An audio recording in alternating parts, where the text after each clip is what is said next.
Hello and welcome to the you classes. तो finally वक्फ bill board Lok Sabha और राज्यसभा से पास हो चुका है।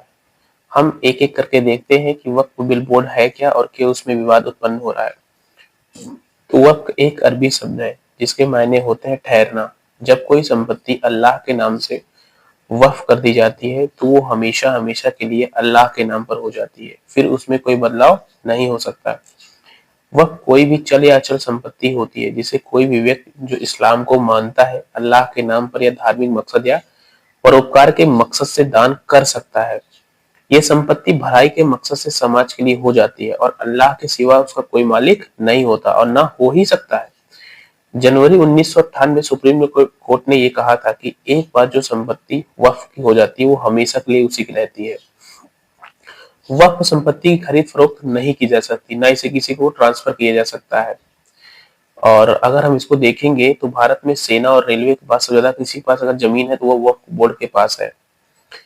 भारत सरकार ने वक्फ संपत्तियों के प्रबंधन यानी उसको मैनेजमेंट के लिए और रख रखाव के लिए एक जो है वक्फ बोर्ड और सेंट्रल वक्फ काउंसिलिंग की व्यवस्था तय की थी। फिलहाल जो ये बिल आ रहा है वो इसके पहले 1995 का एक एक्ट बना था और 2013 में उसका संशोधन हुआ था। अभी तक उसी के नियम के अनुसार ये बोर्ड चल रहा था, बट अब से ये नए अधिनियम के हिसाब से चलेगा।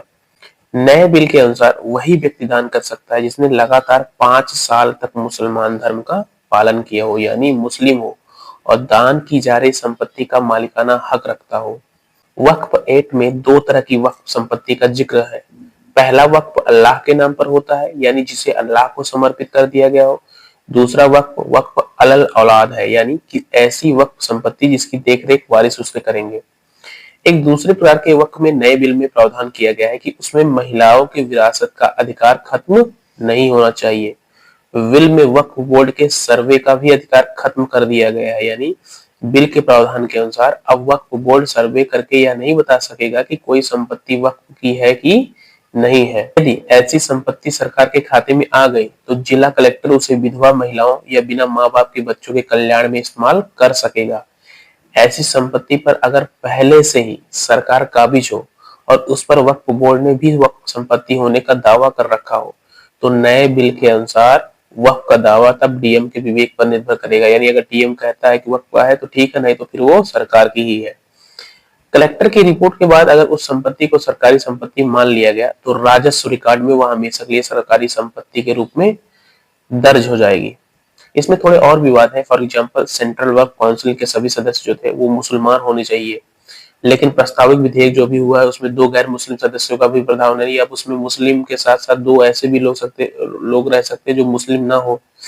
वहीं सेंट्रल वक्फ काउंसिलिंग के मुस्लिम सदस्यों में भी दो महिला सदस्य, यानी अब उसमें महिला भी होंगी जो उसमें मुस्लिम वाले सदस्य होंगे। विधेयक के अन्य प्रस्तावों में शिया और सुन्नी के अलावा बोहरा और आगा खानी के लिए भी अलग से बोर्ड बनाने की बात की गई है। तो कुल मिला के यही थोड़ी बहुत विवाद है कि जो चीज पहले थी उसमें थोड़ा सा संशोधन करके इसको और जो है विस्तारित कर दिया गया है। मेरे हिसाब से आपको ये पूरी बात समझ में आ गई होगी।